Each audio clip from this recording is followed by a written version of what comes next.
Your kids could get free or low-cost health coverage from Medicaid or CHIP. Even if you've applied before, they may be eligible now.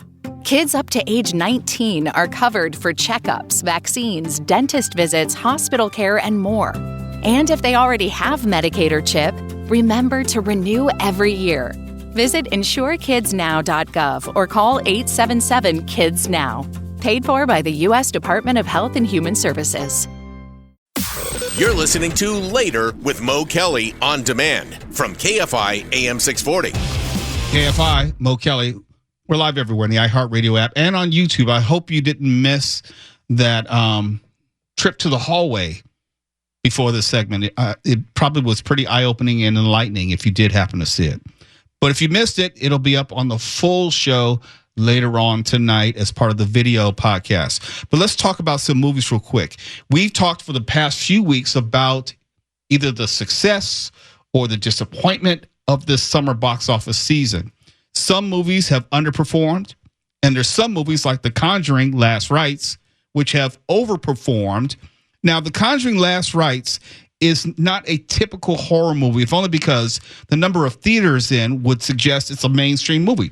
It's in 3,800 theaters, which is a lot for a horror movie. And I say that because horror movies are rated R, which means that there are a limited number of theaters which are going to show it. And you're not going to have the multi-screens to show it.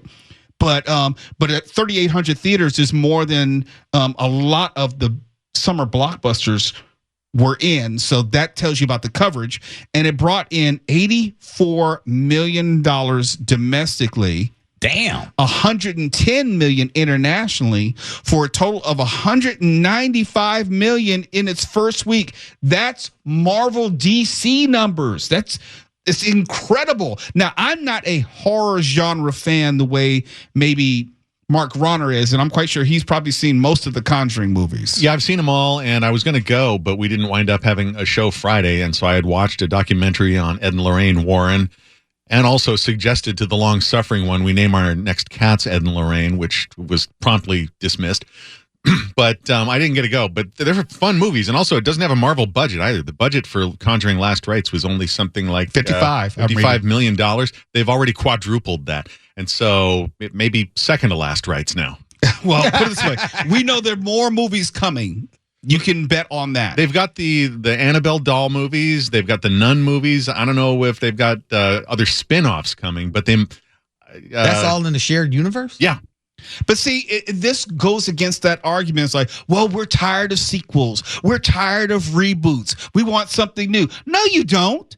No, you don't. And there's nothing wrong with wanting sequels. I personally love sequels. I like revisiting those various universes and catching up with characters and seeing what they're doing. It's like an elongated story. I'm not opposed to it, but you hear time and time again how Hollywood has run out of ideas. And maybe it has to a certain degree. Yes, it's gotten lazy, but there's nothing wrong with a sequel to a successful franchise if you put in the work. Now, if you're just going to throw out there something just because you know that there's already an established audience who will support it, then yeah, you're being lazy. But as far as The Conjuring and that Annabelle universe, they're doing something right because it is growing with each subsequent sequel. It is usually it's like a law of diminishing returns. The more sequels you have, more likely you're going to have a diminishing return as far as box office numbers. If you look at most trilogies, that's the case. That is not the case here. Is it all the same story, just continuing, Mark, or is it different Conjurings? Well, they're loosely based on different cases that the Warrens went out on as paranormal investigators. Ed was a demonologist. Lorraine was some kind of psychic. There are people who are better versed in all this stuff than I am.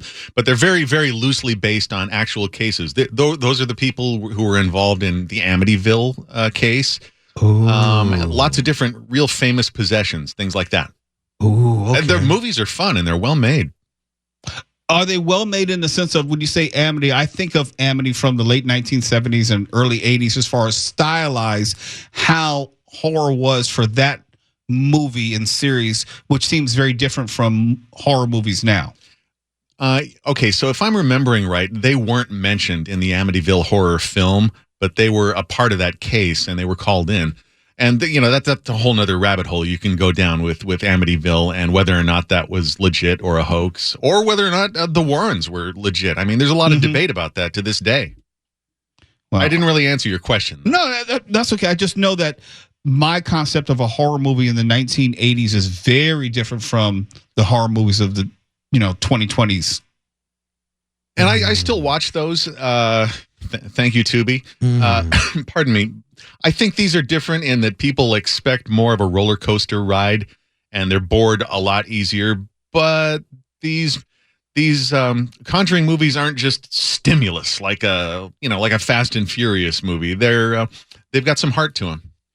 Fast and Furious movies have lots of heart. Yeah. Okay. It's all about family. Okay. And all right. family. I'm sorry I mentioned it.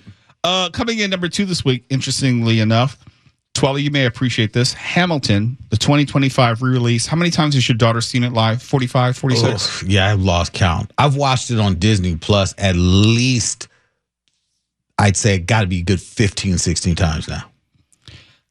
Came in number 2 at $10 million in theaters. That's pretty impressive. Yeah. Weapons came in number 3 with $5.2 million. It has a worldwide gross of $251 million. That's another movie which is overperformed. Freakier Friday came in 4th. It has a total of $143 million worldwide. I would say it's overperforming, all things considered. I know its budget could not be more than $100 million. No, and they're really selling Jamie Lee Curtis's cleavage to get people to go in and see this film. I'm not mad at that. I've always been a Jamie Lee Curtis fan. Always, you know. Look, she still got it. Let me just say it this way. Speaking of got it, she could still get it. Going all the way back to Trading Places. Yeah. Oh, yes. Oh, yeah. Yes. But I think she was at her peak with True Lies. And this has been your Letcher moment on KFI. No, we're only kind of sort of swarming with this. I'm only Just a little bit. lechery. We're being respectful. Yeah. I'm just saying she could get it. Not everyone could get it, but she could That's get a compliment, Mark. it. Yes. Okay. All right. It's an exclusive club. Caught Stealing. Does anyone know what that's about? Came in 5th. Oh, yeah, that's the one with Elvis in it. Yeah. I didn't see that. The kid who was Elvis, and he was also the bald guy in the Doom movie. Not ringing a bell. Austin Butler. Oh, and he was in the motorcycle. He was in the motorcycle film that Mark loves. I wasn't interested in that. The trailer didn't do anything for me. Yeah, Okay. It's like him and Zoe Kravitz, and he's stealing stuff, and then he has to do a whole bunch of things. Which, from my understanding, he is like a stunt kind of performer, so he does a lot of his own stunts in this film. That's his thing. He came up studying first stunt work because he loved Tom Cruise, and so in this, he's doing stunts. Well, that's a Darren Aronofsky movie, and after that Mother movie of Aronofsky's, you're going to have to drag me into anything else he does. You're just so critical. You're so Have you negative. seen Mother? Yeah, it's bad. It's traumatizing. It's bad. It's bad. Anyhow, when we come back, we were talking about, how good or how bad this summer box office was. Well, actor Giancarlo Esposito has some strong thoughts about this summer box office, and we're going to listen to him and what he has to say and debate it when we. Your kids could get free or low-cost health coverage from Medicaid or CHIP. Even if you've applied before, they may be eligible now. Kids up to age 19 are covered for checkups, vaccines, dentist visits, hospital care, and more. And if they already have Medicaid or CHIP, remember to renew every year. Visit insurekidsnow.gov or call 877-KIDS-NOW. Paid for by the U.S. Department of Health and Human Services. Come back. You're listening to Later with Mo Kelly on demand from KFI AM 640. KFI, Mr. Mo Kelly. It's a Later with Mo Kelly. We're live everywhere in the iHeartRadio app. And sometimes I think, and it's probably not true, but I feel as if it's true. Sometimes I feel like people listen to the show and then comment on the show to someone else or in some other venue as if they've been listening to the show all along. Now, I'm not saying that actor Giancarlo Esposito has been listening to the show, but if you listen to what he has to say about the summer box office, it sounds a lot like he's been listening to the show and has some thoughts on some of our arguments about whether this has been a good summer box office season or a lackluster or a disappointing one. And this is at the Creative Emmys over the weekend. Check out what he had to say about the quality of summer box office and the reasons as to why he believes it about the quality of summer box office. This summer has been the worst summer for movies since 1981. No one is going to the movies. Why? Well, we stacked it upon ourselves, right? So the article points to the reboot is done because it's been used too many times, right? So that's been the strategy to get us all back. But there has to be a new strategy, a new thinking, and some compassion and understanding that money isn't everything. You got to give to get. It's a circle. And that's, coming back to working in LA, we work within the community first. And then it works out, it spins out to the world. We have the ability, we have the artisans, we have the filmmakers, we have the directors, and we have the money. So why not give and take a little bit and bring some enthusiasm back into the theaters so we can all see movies together again? There's a lot there. He's commenting on not only the consumer fan experience as far as wanting reboots, but also how Hollywood goes about its business filming in LA using local businesses, local like sound stages and so forth for the betterment of the Hollywood community as well as us as consumers. I'll let you have first stab at it, Twala. What did you glean from it? For whatever you can shoot that may still be here or that you could do here, if you want to shoot some iconic location like at Randy's Donuts or something like that, fine. Please, by all means, bring work back. I have a lot of friends who work behind the scenes, a lot of friends who are below the line workers who would love any and every opportunity to get back to work out here. So I definitely applaud that. I do have to say that actors who have been in the game and who are as seasoned as Mr. Esposito should know, and I'm sure does know, not a lot has to be done here anymore. I think that there also has to be that recognition while we are asking an industry to shoot someplace where it is probably cost prohibitive, just taking cameras off a truck until such point in time when these tax breaks do come back. That's asking a lot of a studio. You can't tell someone how to spend their money. And I would say that I don't think he should be so quick to point out things that he is also a part of. I would just say that. Yeah. Because he's a part of this reboot, retread, continuation, and he's an actor. Actors must act. But that's kind of like, ooh, I don't know, Pot. You're kind of calling the kettle black because he was in Captain America, Brave New World. Yeah. Mm-hmm. So I'm just saying. I don't fundamentally disagree with everything he had to say. I do believe that it was a down box office for the summer. I don't believe it was the worst since 1981. I'm pretty sure I can find data to dispute that. 1981, it was 40 years ago. I don't believe it was the worst summer box office in 40 years. Hello, pandemic, just coming out of the pandemic was worse than this year. So, but there is something to be said for the reasons why people may be staying away from theaters. I reject the idea. This is where I do disagree. I reject the idea is because of sequels or reboots. We were just talking to Mark about The Conjuring. That is a sequel. We've had any number of reboots which have not gone to theaters. They've gone to streaming. In large part, like White Men Can't Jump or Roadhouse, what have you, they end up on streaming. And streaming is taking away a lot of business for movie theaters. But I'm not going to put that at the feet of reboots and sequels. Those are the movies which are keeping movie theaters open. Let's be honest. Yeah. You have a movie like Sinners, which is a breakout, which is an original story, but it's not going to have a sequel. It's not going to have a reboot, so you're going to have to come with something else. And that was something done on a lark. Half of the films that are coming out that came out this summer, None of them were films that would draw you to a box office. The only thing that's bringing you in is the sheer curiosity of these remakes, reboots, retreads, what have you. That's why people were going to the theaters, and you want something great when you do. Now, if you're disappointed by what you saw, okay, granted, there's a lot of disappointments happening. Yeah. But there does have to be that give and take. You can't be all, let's do art house, let's get back to being creative. Yes, we want that. I know Hollywood is creatively bankrupt. I wholeheartedly agree. But if it comes to theaters and theater owners, I need butts in seats. I don't need 5 people coming to see the whole week long, my one film when it comes out. Yeah. I need repeat viewings. I need large crowds. I need kids going and buying popcorn. I need people buying these silly toys we're selling. I need all that to happen now if I'm a theater owner. That's one of the things I've noticed is that politics nowadays has made it so that people are not going to see movies like Snow White.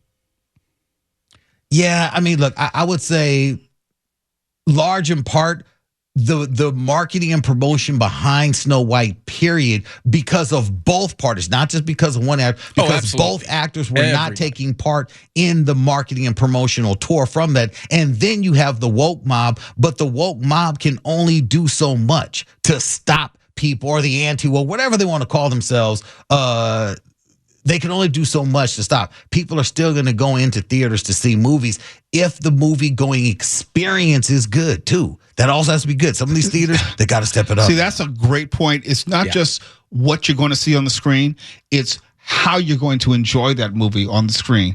And for me, it's predicated in large part on how few inconveniences can you offer? You know, I have to drive to get there. That's a pain in the ass. So I have to wait for my food, which is a pain in the ass. I may have, you may have up there, you have chicken tenders. Oh, we're out of chicken tenders. That's a pain in the ass. How many trailers and commercials do I have to sit through? That's a pain in the ass. How many loud and obnoxious people are going to be in the theater or going to be on their phones? They're going to be texting and talking or kicking the back of my chair. That's also a pain in my ass. So all those things I have to weigh, having nothing to do with the movie and its merits. Yeah. Now, back in 81, we had to deal with everybody smoking in the theater and having like coughing up a lung at the same time. But there was no alternative. You're going to see it in the theater, or that was it in 1981. Yeah. Even when we finally got the Betamax and the VCR, VHS, we didn't get that on for home viewing to at least 6-7 months after the movie was in theaters. Did you see Das Boot in the theater?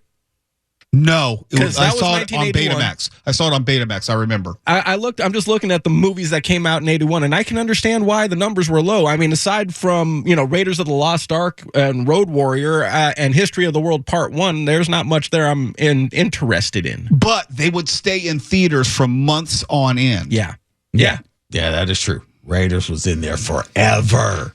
When we come back, we got to talk about Charlie Sheen. He is back. He has a new memoir and also a Netflix 2-part documentary. And he says that nothing's off limits. He's going to tell all of his stories and all the deep, dark secrets of his past. We have some of them when we come back. You're listening to Later with Mo Kelly on demand from KFI AM 640.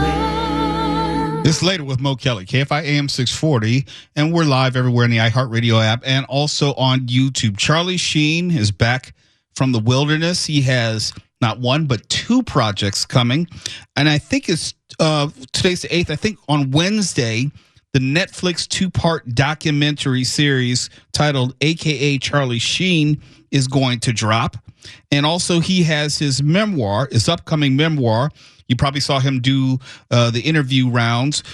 He was on Good Morning America, I think, not too long ago. And it's called The Book of Sheen, where Charlie Sheen's basically telling it all. The good, the bad, the ugly. He seems earnest in what he's talking about, even though it may be embarrassing. It's definitely not flattering, but he tries to give some context for his aberrant, ridiculous, dangerous behavior of years ago. We know that he had a drug addiction. We know that he's HIV positive. We now know, and Dr. Sam, I would love to get your thoughts on this, that Charlie Sheen says that he had a sex addiction, which was also in concert with his drug addiction. and they fueled one another. Listen to this, and Dr. Sam, I would love to get your thoughts on this on the other side. You are very frank about your sex life. Right. From hiring sex workers. Right. You testified against Hollywood Madam Heidi Fleiss. You admitted you spent $53,000 for her services. Well, that's what they knew of. Yeah. That's what they had on the book. So. But do you think you were a sex addict? Sure, probably, yeah. I mean, if to frame it like that, sure. Mm-hmm. Yeah. And you say sex went hand in hand with your drug use. It did, yeah. And wanting to try, as you framed it, quote, other side of the menu, which for some people out there, they what's the other side of the menu? That's sleeping with men. But you said you're being honest about it now. But why did you keep it secret for so long? Sure. Yeah. Because there was another element to it that it did come with a tremendous amount of extortion. And so at the time I was just like, all right, let's just pay to keep it quiet and just hope it just stays over there, make it go away. Just make it go away, and then. So you were just paying people not to. Yeah, because they would have had videoed things or whatever, and had stuff over me. You get the general sense of it. Sam, the sex doctor, what do you think about that? A few things. Well, first off, there is no actual clinical diagnosis for sex addiction. It's more along the lines of impulse control disorder, and at the same time, I've got. That's a complete other side discussion. I can go completely into that, but that comes with me arguing against the DSM and a lot of stuff like that. As far as Charlie Sheen goes, he seemed reluctant to go and say, sex addiction is a problem. He was like, maybe, kind of, sort of. Since you mentioned it, type thing. The drugs were the problem, and the sex kind of went hand in hand with it. And which is the problem at that point? First, the chicken or the egg? Which one is which for him? If it's going to be something, it sounds like drugs were the problem first, and then you have cascading problems from there. Well, yeah, it seems like drugs is the through line for everything that he did or wrecked during that period in his life. You can draw a straight line to drugs. Oh yeah, for sure. And his use of drugs and his sex life and his affinity for sex workers is pretty well known. Dated a few porn stars, things like that. And yeah, it's him. Once he became or announced that he was HIV positive, he kind of went out of the limelight for a little bit. But it sounds like maybe now he knows that there's nothing that the world can gain from his life and his experience unless he comes out and actually has discussions about this stuff openly. It demystifies a lot of the stuff. There's a lot of salacious stuff to it, but it makes it so, we at least have some kind of connection to the human. I don't begrudge him for the salacious stuff because that's got to drive the book. That has to drive this new documentary. Let me just play the trailer, or at least some of the trailer from the documentary. It drops September 10th, as in Wednesday, on Netflix. How do I present this with any class? I think we're past that, Charlie. We're past that, yeah. When you got a lot of shame about a lot of stuff, shame is suffocating. I lit the fuse, and my life turns into everything it wasn't supposed to be. There's only one person alive that has the answers to so many people's questions about me. And that's...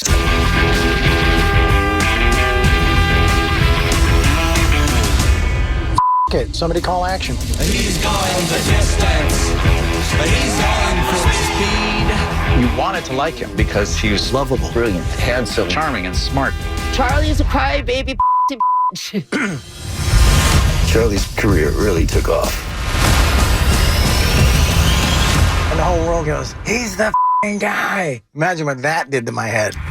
He was the highest paid TV star of all time. Everything was fine for a while. Nobody got hurt, nobody got arrested. For a while. And he started experimenting with everything. When it started to change, it was quick. He kept saying, no, I'm in the hospital now, but next week I'll be ready for the show. When Charlie said that he was smoking 7-gram rocks, he was smoking 7-gram rocks. Because he's going the distance. He testified against me, and I went to jail. I was aware things were coming unglued. Winning! I can't imagine being my dad. I'm going to really hurt the people I love. You can't really have a relationship with someone going through addiction. Now, Charlie's sober, he's going to tell you the truth. The stuff that I plan on sharing, I had made a sacred vow to only reveal to a therapist. Is there going to be anything off limits? No. Because he's going the distance. I'll check it out. There's the public story of Charlie Sheen and how he self-destructed. We're like 1 degree of separation. John Cryer, who's a friend of KFI, he'd come around here every once in a while. Obviously, co-star 2.5 Men. He gives his 2 cents on the documentary. I want to see if I can reach out to him and get him on this show. You never know. See if we can get some more behind the scenes information. But it's something I'm curious to know, to see how much was salacious and how much was serious as far as his downfall, why it happened, and was it only drugs or were there other people involved contributing to that? Well, and if you look a lot of the celebrities from that era, you got like Corey Feldman, who's had well-documented issues with drugs and other issues. It seems to be part of the lifestyle of the celebrities from that, the mid 80s through the early 90s. And one great example of that was Robert Downey Jr., and he really turned his career around. But a lot of them hit rock bottom or died. Yeah. If you think of like River Phoenix, there are a lot of them who didn't even make it through that period, but they were part of the quasi Brat Pack. Not all of them were Brat Pack, but it was still in and around that time period. Yeah, and it seems like it was kind of part of the game with them, and now they are grown-ups. They, the game is, a lot of the game and the time is gone. They can't get into a lot of the same stuff that they used to, and now it's time to talk. They got a lot of demons they want to let go of, I think. I always say, after a certain point, the only thing we have anymore are the stories that we have to tell. Yeah. And Charlie Sheen has a story to tell. When we come back, we'll check in. And also, we'll remind you, we have some great things coming your way on this show, not only this week, but we have 2 other confirmations we want to share with you, which are coming for the end of the month. You're listening to Later with Mo Kelly on demand from KFI AM 640. And before we get out of here, I want to remind you, if you didn't tune in at the top of the show, we have some things that we're looking forward to.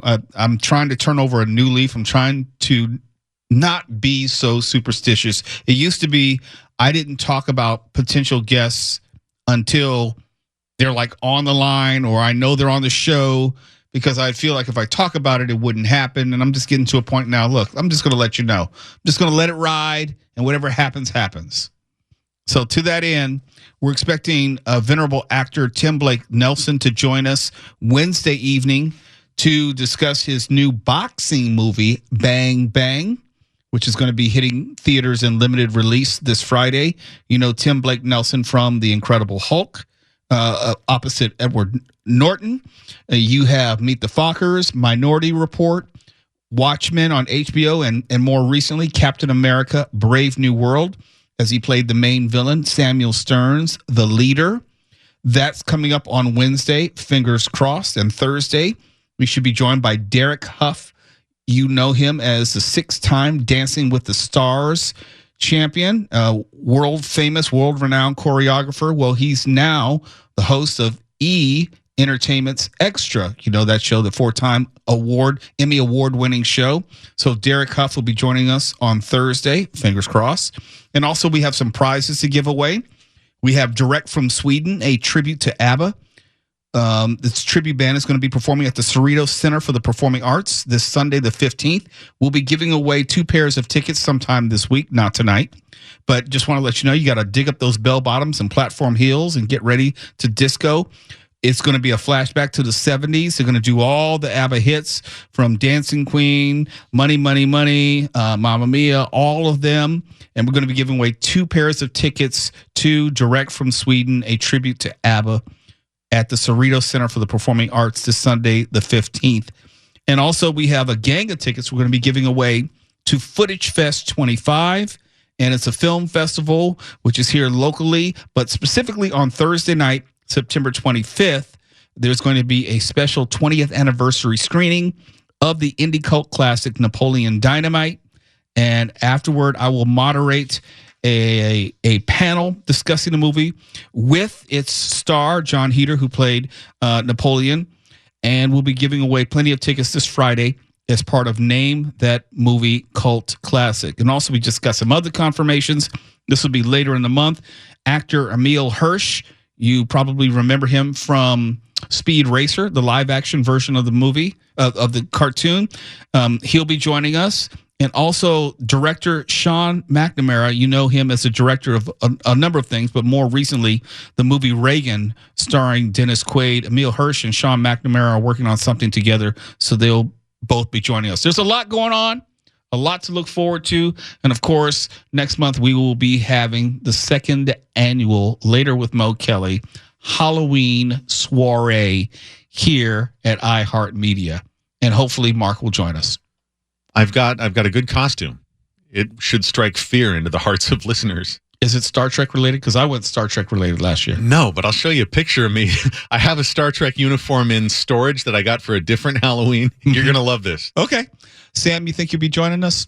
Yeah, I'm just trying to think of what I should go as. I've been zombie Michael Jackson before, and I think I can do it. I need to do something different. From the Thriller video? Yep. Okay. With the beard? Yeah, well, I mean, not with the beard, but I had a long goatee at the time last time I did it. But I know the dance and everything. I make a big thing. Oh, I got to see you do the dance. Yeah, let's see the moonwalk. All of that? Yep. Okay. I need to see all that. So you should be tuned into to the YouTube show right now. See Sam, the sex doctor, doing the movements to Thriller. All right. I know my game. I might have to root for Michael Jackson, zombie Michael Jackson one more time. All right. Or you have to do the moves from Thriller in whatever costume you're in. I'm going to have to dig out that the old school red and black jacket just for that one. I might have to do it. If you could dig up the old school Ola Ray who was in the video, I'd be happy. Oh, baby. We got to get her on the show. If she's going to show up that night, I'm definitely we need to put in a call and see if we can get Ola Ray. If you remember the Thriller Michael Jackson video, she was the love interest in the video, but I know she's around. It's just a matter of whether she's doing interviews and appearances. And I don't know, Tuala hasn't told me what he might be doing. I don't even know what I'm going to be doing as far as costume yet. I don't know. We'll see if we'll allow listeners to come. I'm kidding. We're going to do it just like last year. It's just a matter of how many listeners we'll be inviting this year. Should we make it more exclusive, Mark? Or should we just open the floodgates? Open it up. Why not? That's what you say now, and then you get in there and say, too many damn people. Well, I mean, I won't go, but yeah, open it up. See, that's what I thought. KFI AM 640, we're live everywhere on the iHeartRadio app. And KOST HD2, Los Angeles, Orange County. More stimulating.